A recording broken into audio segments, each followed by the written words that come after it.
Good morning. My name is Steve Kushman. I'm president of the California Historical Radio Society. What you're looking at is a picture of the historic KRE radio station building at the foot of Ashby Avenue as it was in 2003.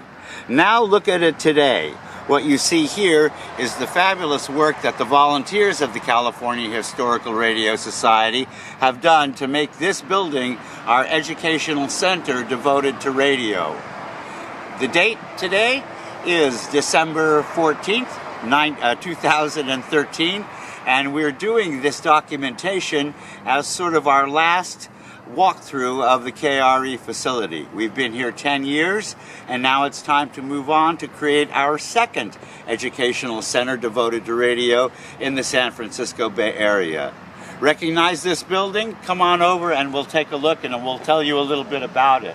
The building was built originally in 1937, added on to in 1938 and 39, then added on to again in 1950, and the final add-on was on the side in 1962. Take a look at what's going on here. Recognize this door? In 1972, George Lucas used this building for the settings for the Wolfman Jack scenes in American Graffiti. You might remember this door and Richard Dreyfuss standing here and coming into the radio station. So let's go in and see what's become of it today. So here we are in the lobby of the historic KRE radio station building with the California Historical Radio Collection in here, the Bay Area Radio Museum, the archives of the Society of Wireless Pioneers, and more. See these folks on the door? These are folks that all worked here at when this was an active radio station with studios in the building. In this building there has been a transmitter operating continually since 1937, but these people have worked here for many years. Everybody from Carter B. Smith to other people you may recognize here. Carter B. Smith probably being the most famous name here. This is some of the CHRS collection. These particular radios were donated by the Jim Coleman estate. What you see here is the lobby. This was traditionally the radio station's lobby, and when we took it over, there was very bad wood paneling on the walls, and the ceilings were cigarette smoke brown for many years as a radio station. Our volunteers have totally cleaned it up, repainted, stripped the bad red carpeting off the floors, and found this great linoleum. So what you see here is 10 years worth of hard work on a very old building made to look good and to be useful to today's people. Come on in this way. This was the general manager's office. This was Don Hambley's office. He used to have a desk and a setup over here, and over here was a small production facility. What we have now is the CHRS Museum store, where you can get t-shirts down here, where you can get a restored radio. And the other thing we do in this room is our CHRS transfer facility, where you could take your wire recordings, this is a wire recorder here if you've never seen one. Mike, this is our wire recorder. We can take wire recordings, we can take 8-track recordings, we can take recordings from electrical transcriptions and digitize them for you. Reel-to-reel tape, 45s, whatever. This is an electrical transcription. We have, as part of CHRS, an electrical transcription project, and what we're doing is taking ETs, as they're called, ones that are not available online, and we're putting them online for downloads. An ET is basically a big record, 16 inches, and they're generally, here you can take a look here, and they're generally 15 minutes per side. And if you've never heard anything like this, we'll give you a couple of moments of it. I think we can fire this up and do a little needle drop and see what we hear.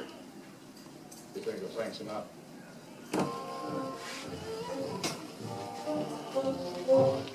There's nothing like the morning beat of grass has to do when you're going with a city to behold.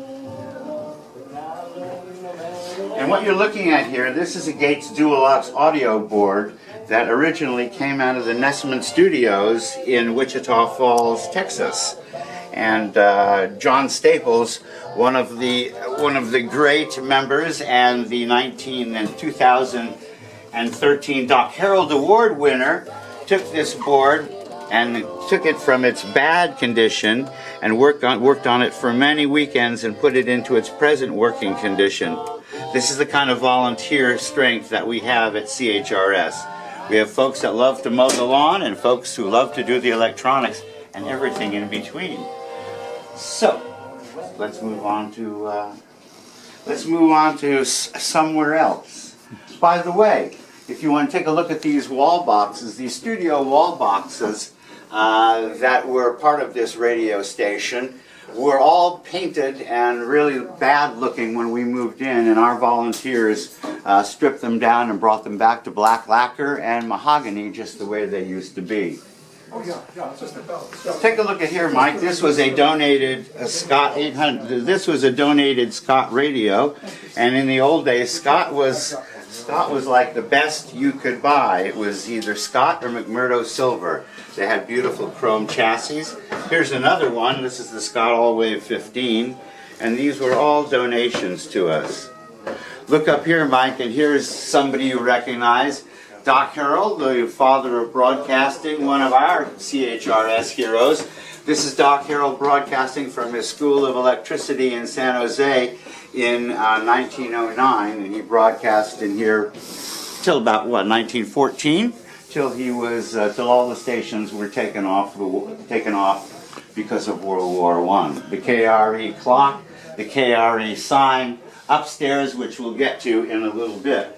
This was the original list of donors that donated at least $1,000 to our project, but this was long before we started raising the money we have now raised to purchase a new home. Remember, this is probably the last time you're going to see this place.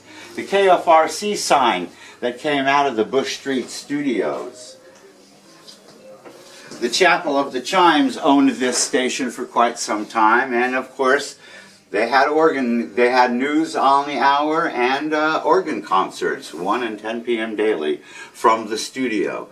And what we're walking into now, by the way, this is how we looked in about 1940 or 41. As we walk into what used to be our studio, it has been cut up into various smaller rooms for production by the company that was here in the late 70s. At one point we were going to open this up to bring it back to its big original space, but somebody else can do that. This is some of our radio tube collection. We have transmitting tubes here. We have receiving tubes here. We have very early tubes here, and tubes of all sizes and dimensions for all special purposes that might have been. Also here on the walls we can see this is starts to be our little homage to the broadcasting side of what we do. The Don Sherwood area here. Here's some more of the Don Sherwood family, and of course Don Sherwood was a mainstay and probably one of the most popular radio personalities of all time in the San Francisco Bay Area. Up here is our microphone collection, and this is a nice one to see, Mike, if you want to take a look at this mic. This RCA 44BX originally came from the NBC studios in San Francisco when it was still called KPO. KPO became KNBC, that became KNBR, and KNBR still operates today. That microphone was given to new CHRS fellow Bill Ruck some years ago by the one and only Frank Dill. Bill Ruck gave it to Dave Morey, and Dave Morey donated it to us. That was really a great thing for Dave to donate to us. More of the Sherwood family, and now into the room of the older equipment. This is a room where we've got gear that's probably from the 19-teens through the 1930s, I would say. Here is some very old wireless specialty equipment. Next to it, this is some Marconi equipment down here by the Marconi wireless company. Nice looking gear, huh? Very old, very rare. The Halowatt from Portland, Oregon. And over here, if you can want to look at this detail on this Kellogg set, they just do not make radios like this anymore. And a lot of the time, in the old radios, there were a lot of boutique companies that were very small radio companies that didn't last very long. And this is David Grimes. And if you notice, all the parts on the inside have David Grimes marked on the radio. That was a radio from New York. And underneath here is the Western Electric 4D or D4. And we'll go around to the back and take a look at the inside in a little bit. But this was a required radio by the FCC for all stations to have, probably up into the late 30s or 40s, to monitor their own signal. They were such good and reliable radios. Come around here, this is a little kit radio that we happen to have. It's a Bremer Tully, and you notice the builder of this radio built it with a glass front and put a lot of copper shielding into this set. Coming down here, there's a couple of nice radiolas. We have the signs, the original art for the radiola. And if we look at this, you'll notice that this picture was the Mare Island Naval Station in 1921. And if you'll notice, the speaker in that picture is the speaker that's right next to this set. It was called the Western Electric Loudspeaking Telephone. Here's the piece of gear that we believe is the same piece of gear that's in the picture. And if you wanted to go to the beach, you'd take a radio like this portable Radiola 26. This was the antenna. It would come with a big set of batteries, and this is, you'd put this in your Roadster and take it out to the beach with you in the very old days. This is our row of Zenith consoles from the late 30s into the late 30s into the early 40s. And if we look up here, this set of sets is our Uncle Al's radios, and Uncle Al made radios right here in the East Bay in Oakland. He made crystal sets and other equipment in the 20s and into the 30s. This was a recent acquisition, a donation to us. This is the Spartan Equison, a very, very high-class radio from the late 20s, early 30s. And this is one of the last radios that came out of the DeForest factory. This is a very nice set, and if you notice, all the inside have the original DeForest tubes. As we, and while we're here, take a look over here, and I want to talk about this for a while. The Society of Wireless Pioneers was an organization that represented all of the Morse code, all the CW, the wireless telegraph operators from the 1890s to the 1980s. And not too long ago, the CHRS made the Society of Wireless Pioneers one of their programs. It was the gentlemen that were left in the organization were quite old. They have extensive archives that are quite valuable and quite rare and date back to the late 1800s and early 1900s. And we acquired those archives and the remainder of the Society of Wireless Pioneers. They are now programmed. It's a program of CHRS, along with another program that I'm going to speak about when we go into this room. In addition to this, to CHRS being an organization that promotes and celebrates radio and radio technology, this now is the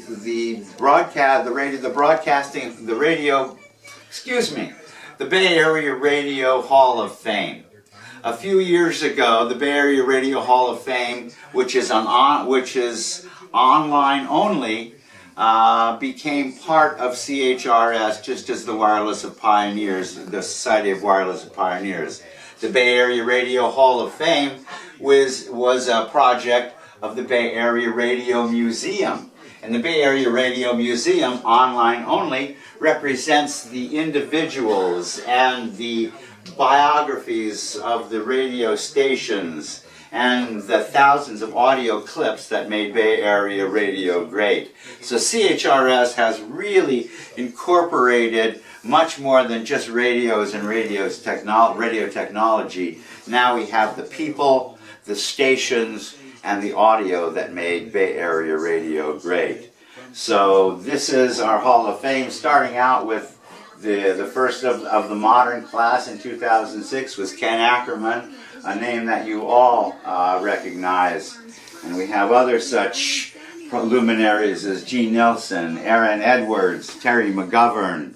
And over here is, in the educators category, is Professor Mike Adams, who is shooting this video, and there he is. Thank you, Mike.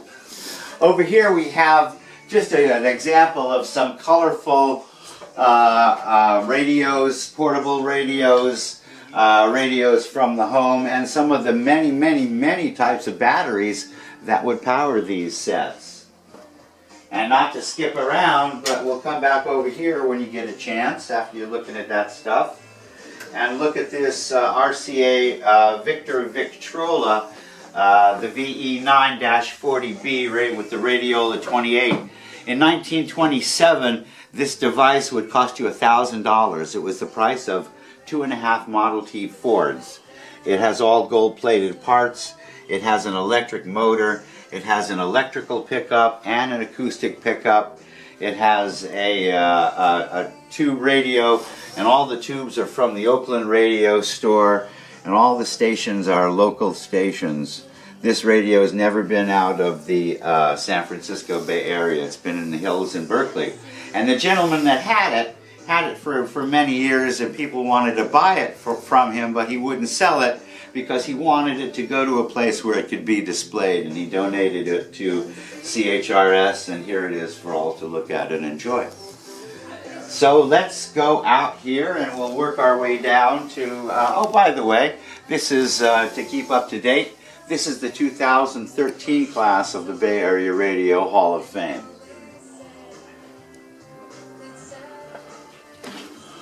Back again past the tubes and our little montage to Carter B. Smith. We'll talk about him a little later. Carter B. Smith worked here from 1958 to 1962 and was another one of the most famous DJs in the San Francisco Bay Area. Here he is. It's Lee DeForest, inventor of the Audion, and this was Lee is another one of our heroes, and there is the man sculpting his picture. If we come down, if we look in here, this window, this is the Carter B. Smith Memorial Control Room. Carter did a lot of work in here. We'll walk into here in a little bit, but we dedicated this room to Carter, who in his final years was very helpful to CHRS and was the master of ceremonies at all of our big events in July, our Radio Day by the Bay and live at KRE. There's Carter, and he's with our friend Stan Bunger. If we come down here, this is our little montage that represents the Bay Area Radio Museum part of CHRS, with all the personalities and the names that you recognize from Bay Area Radio, from Al Collins to Dr. Don Rose, to Bob Fouts, to Alex Bennett, and this guy, Tom Campbell, who used to loan his Corvette to you if you wanted it when you listened to the radio to take on dates. This is the picture of KPO and KGO, and this is where that RCA 44BX microphone came from. Again, a lot more of our radio collection. A lot of these were donated by the Jim Coleman estate. This is the closet. This is the famous closet under the stairs, and this used to be the record library for the radio station. It was here, and I'll send Mike in, and he can take a look. And this is just more of the CHRS collection. These are items that will someday get into the museum, and some of these have been in the museum and are just being rotated out. let's step across the hallway here. If you can look at this picture, this is a picture of the old KRE Studio B in the Shattuck Hotel before we moved into this building in 1938. Look at the light fixture up there, and if you look above your head, you can see that very light fixture, which we found in a closet here, restored and put up in a prominent place. Come on into the control room. This control room looks right now as it would have looked in approximately 1950. And this control room used to be in many configurations, and this is just one of them. The pictures here are of Carter B. Smith, probably about 5 or 6 years ago, when he was emceeing for our radio day by the bay. He would come in here and play records for us in the morning before the show started. And that photograph is Carter B. Smith in about 1958 in the same control room. And up here, look at this. Why is the Wolfman here? Well, as we talked to you about earlier in the video, in 1972, George Lucas needed a throwback radio station that looked like it might have looked in 1958. And this was the place. Let's say this building never had, was always sort of run on a shoestring. So not a lot of upgrades were done to it. So in 72, it could have passed for a place that looked like it was in 58. So all the Wolfman Jack and the Richard Dreyfuss scenes were shot right in this area. This is our Gates Studioette board, and over here is our Western Electric board, and that's John Staples' next project, and that's going to be restored and go into our studio control room, wherever that may be, if not in this building, in our next building. Over here, and remember, all the equipment you see here, everything you see here was not here. When we took over this building, it was really a mess on the inside and out. All the equipment was either donated, as the tape machines were donated by KLIV and restored electronically, cosmetically, and mechanically by one of our members. The C70 turntables here, one we have here and one we have in the other room, they were also donated, and they came out of a bomb shelter in New Mexico. One of our members threw them on a truck, and out they came. You need to cut a record? This is a portable recording lathe. This would have been the device that was used to record a boxing match, or something, or a small concerts or something, or speeches. And this was taken out on remote, and it's portable, but it weighs more than 100 pounds. And this was a 12-inch recording lathe. What you're looking at in this area used to be the announcer's booth and the director's booth, and it was on a raised platform, and you'd go through some doors here, glass doors, and that would be the announcer for what was going on the other side of that, which was the original 20 by 30 foot studio. The rooms we came out of before was an original 20 by 30 foot studio. And what else do we want to see in here? Oh, here's something very interesting. This is one of our members. These are first class and radio telephone licenses, not necessarily all that people that worked here, but from some of our members. This member in particular, this first class license belonging to Tom Nelson, as you can see, who is 92. Tom Nelson was working here in and here's the back of his license, and you can see the Arthur Westland was the manager at the time. And Tom Nelson was working here in 1941 on December 7th and was able to rip the teletype copy and that day read the announcement about the attack on Pearl Harbor. Teletypes. This is what they are. Every station had a pair of them, generally for UPI and United Press International and the Associated Press. It's a typewriter hooked up to a radio, and across the country the news would flash by typing into one. It's broadcast over the lines, comes out on this side, and the copy comes out. It gets spit out of the machine and then is brought into the control room and read.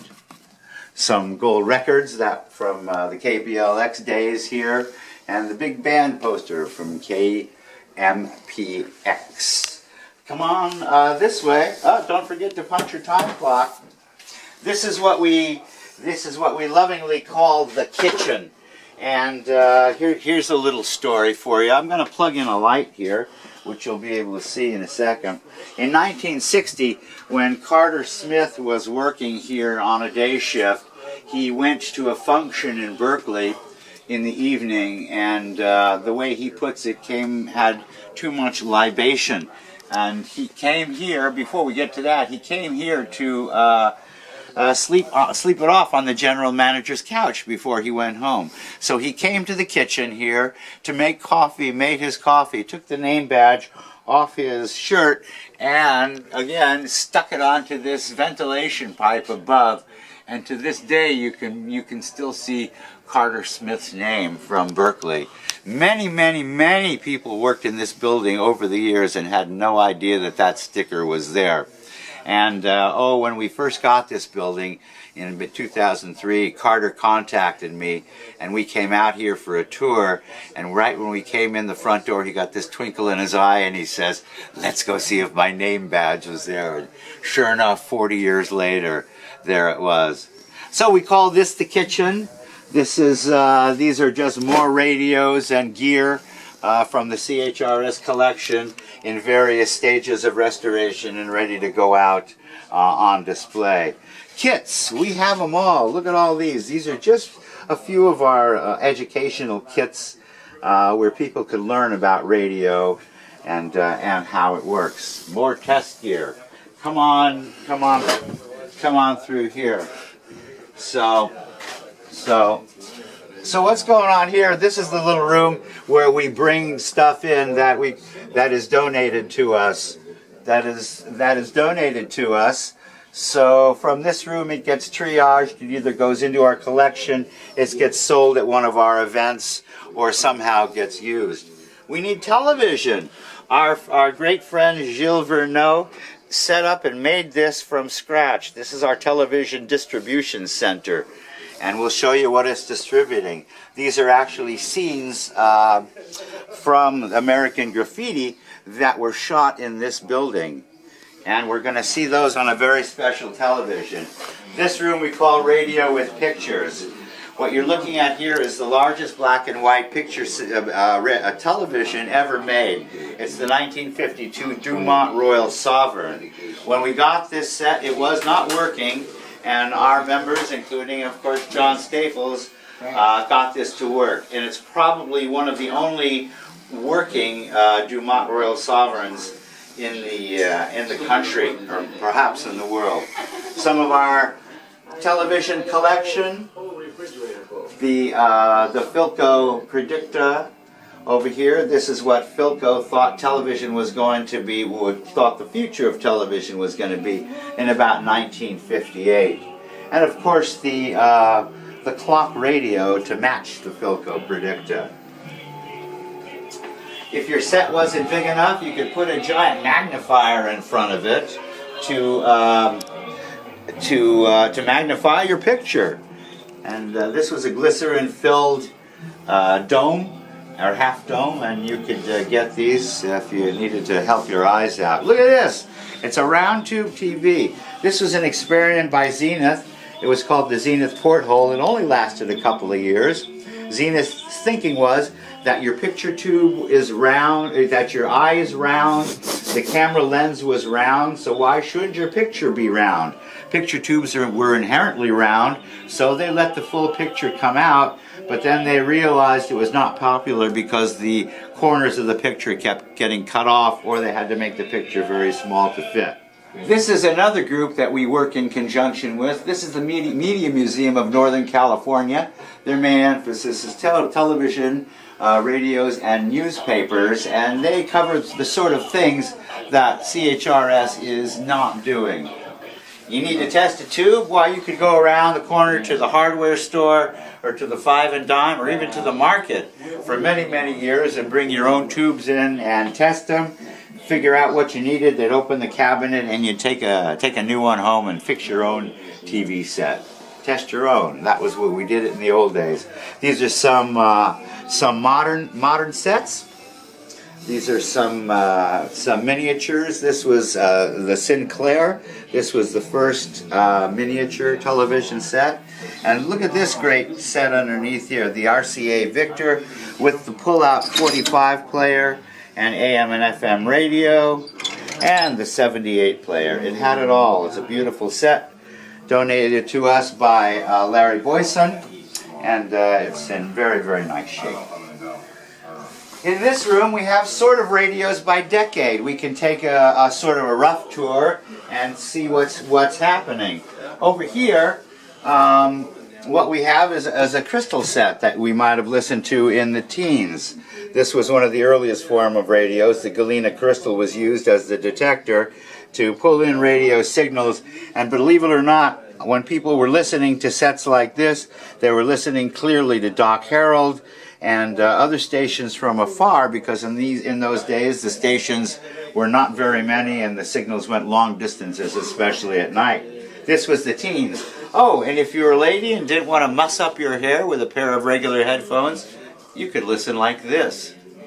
But listen, can you hear? Put this up to the microphone, and you could actually hear signals coming off this set. There you have it. How's that for radio for free? No power is hooked up to this, no electricity. Just basically all you needed was an antenna and a ground. Over here in the 20s, some manufacturers thought that your radios should look like apparatus or equipment, or look very industrial. So what would happen is that Walter Kent was making sets on this, and they were calling them breadboards. These would be the speakers that they would use. Here's another one, a real nice Wavemaster from the 20s, and I think we can make that work. Let me just turn this on. Let's see. He wants some 807 too,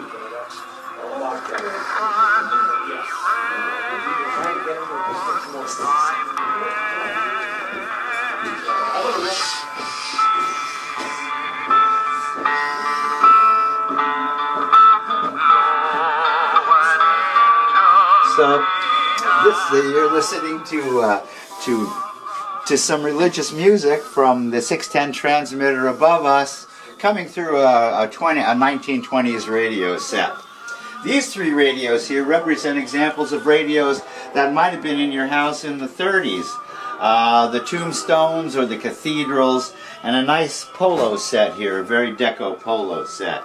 In the 40s, these are the radios that would have been in the home. The Stuart Warner, the Westinghouse. We call this one affectionately the refrigerator because it sort of looks like a refrigerator.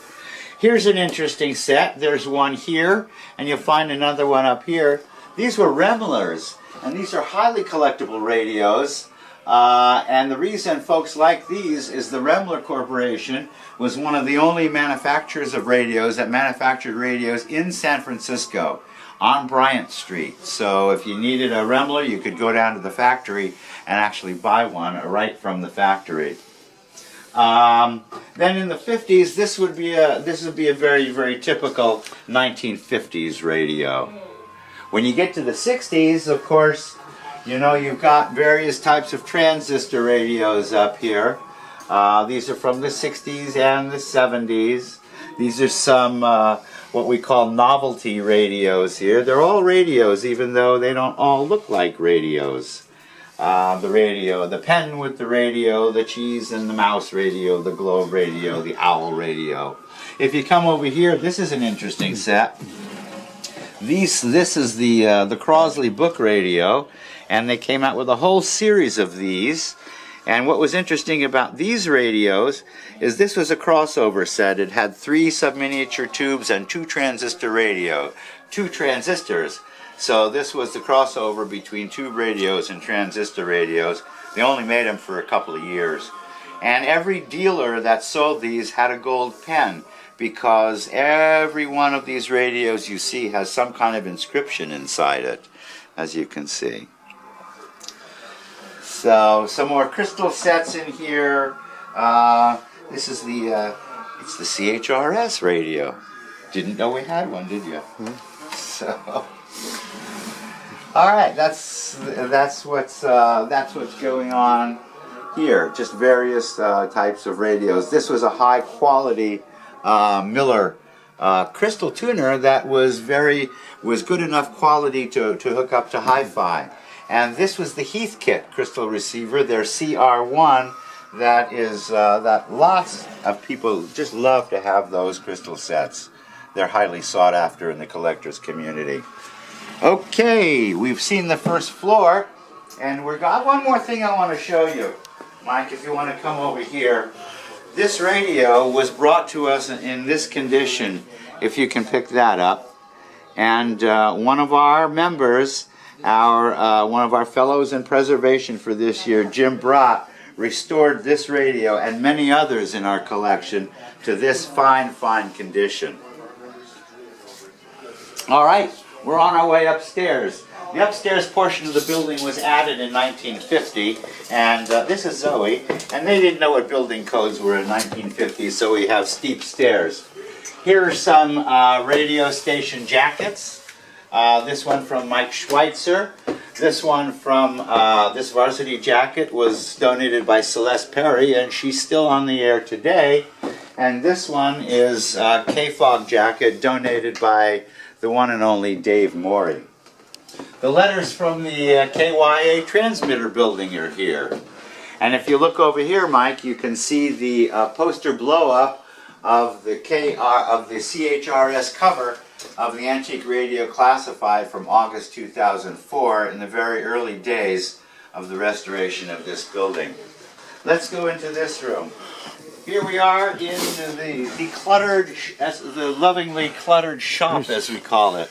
This was the general manager's office. It had the curved windows, it had the special green linoleum tile floor, and it had some very unusual furniture in it too. Right now it's the CHRS shop, and these workbenches that were donated to us by Dolby Labs are constantly busy with equipment that we are restoring. Here's a portable Kemper radio. Here's another portable one that we are in the process of restoring and putting into playing condition. So we use this room to put our radios into playing condition for our museum. People come in here and we have radio clinics where you can stand next to an expert and work on your radios together. This is that radio I just showed you downstairs that was restored by Jim Brott. The underneath is being restored. This is the amplifier for that radio, and we're going to get that one tuned up and ready to go. We have the clinics, like I say, in here where you can repair your radio standing next to somebody. We have radio classes in here of how to repair radios. Some of our Heathkit collection down here.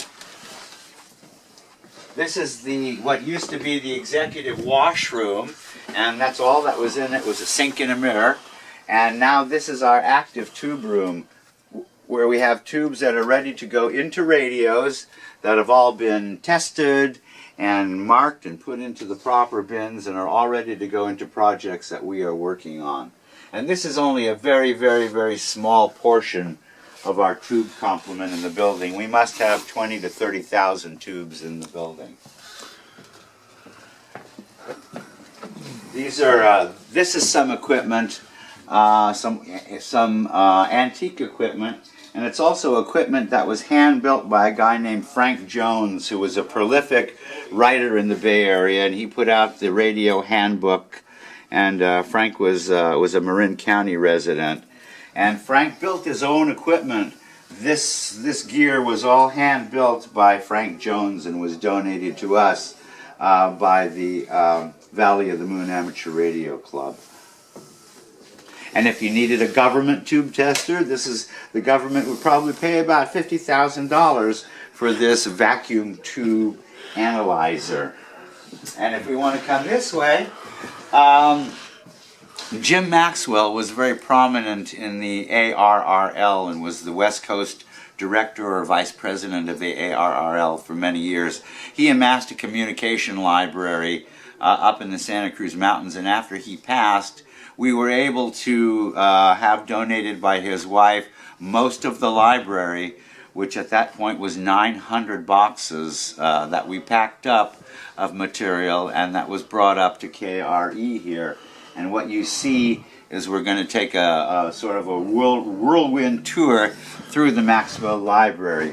One of our set of QSTs, we have 3 sets, and 2 of the sets go back to the original 1915 QSTs. If we come in here, this is part of the library having to deal with magazines. We have radio electronics, we have radio and television, we have wireless world, we have popular electronics.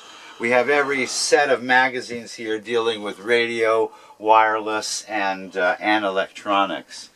If you come around this way, these are all call books. If you come around this way, this is all antique radio classified and CHRS journals in here and other clubs' journals. And then we also have very old textbooks about radio, which you can see over here. We have very ancient stuff that goes back to the turn of the century and the early part of radio, the 40s, the 30s, the 20s. Over here we have the proceedings of the Institute of Radio Engineers from very, very early, from the early 20s, and we go right up to the 50s or 60s. So this information is just great to have. I talked about vacuum tubes. That was our tube room. This is Gilles. Gilles is the master of the tubes. Gilles also built our TV setup downstairs. These are all vacuum tubes in bulk. These have all been donations, and this is where our tubes are rough sorted, and then as we need them, they are tested and put into the active tube room. Thank you, Gilles. Thank you. Okay. As we come back here, this room is totally devoted to ham radio, books and magazines and periodicals, all having to do with ham radio, amateur radio. As we come over here, this is our archivist's desk, and behind here what you see is sort of more of the library. Over here, a lot of this over here is our identification books and things for identifying radios and collectors' books. On this side and behind these boxes are all novels and all kinds of various novels that have to do with radio and wartime and spy stuff and anything that radio related novels having to do with war and with history. And finally, the Maxwell Library also had, in addition to books and magazines and all kinds of periodicals and stuff, there was a lot of ephemera. There is a lot of brochures and correspondence and schematics and photographs as part of the Maxwell Library. And our historian Bart Lee has created the CHRS Radio Anna Archive. And those are all these filing cabinets filled with all of this material by year. And also what's in here is the beginnings of the Society of Wireless Pioneers archives, also in this room. This is station W6CF, and W6CF was owned originally by Jim Maxwell. And when he passed, we were able to get his desk, his bridge, his setup, his radio donated to us by his wife Trudy.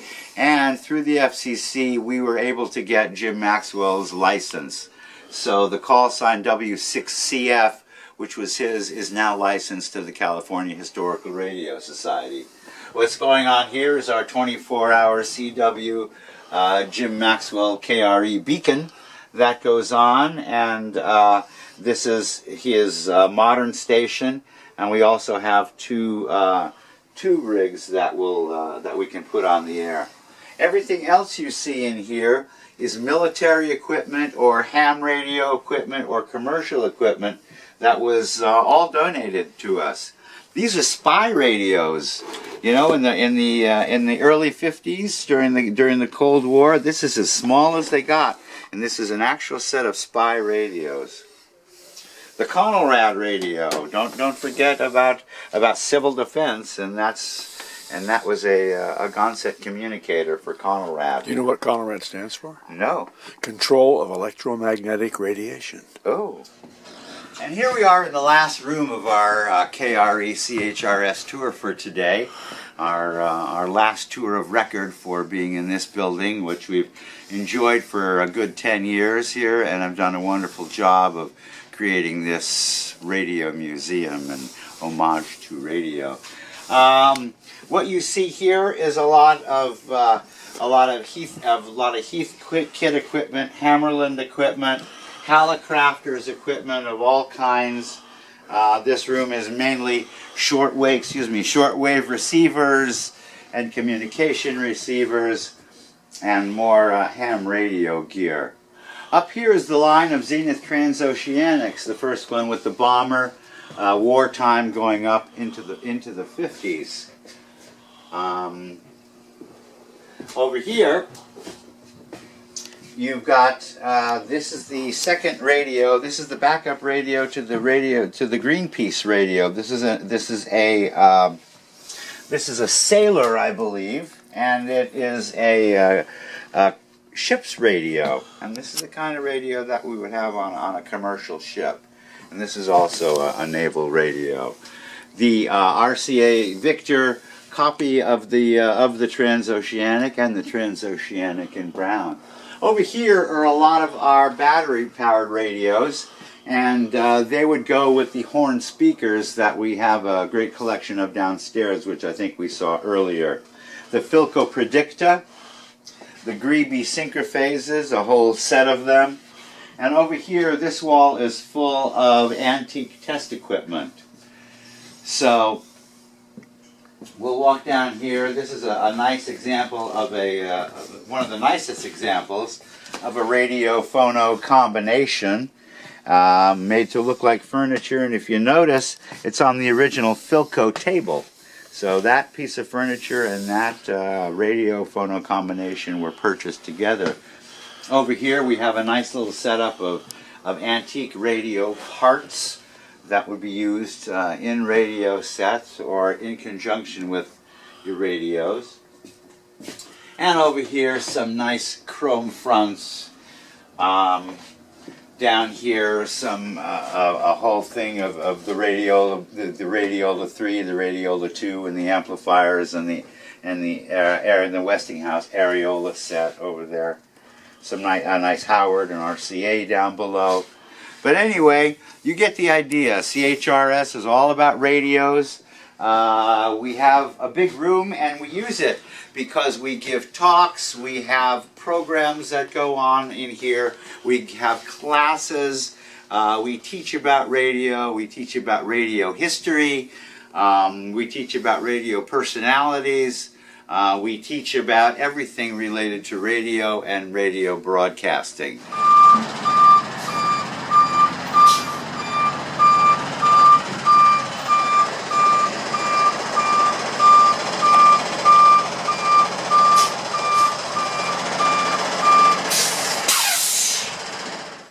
So it's been 10 years we've been in this historic KRE radio station building, and reflecting back, it's been a great 10 years.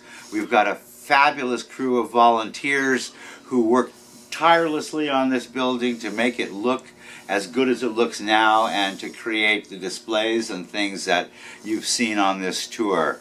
Our volunteers, are they sad to leave here? Yes, but our volunteers are ready to move on to a new project and create our new Center for Radio History here in the Bay Area.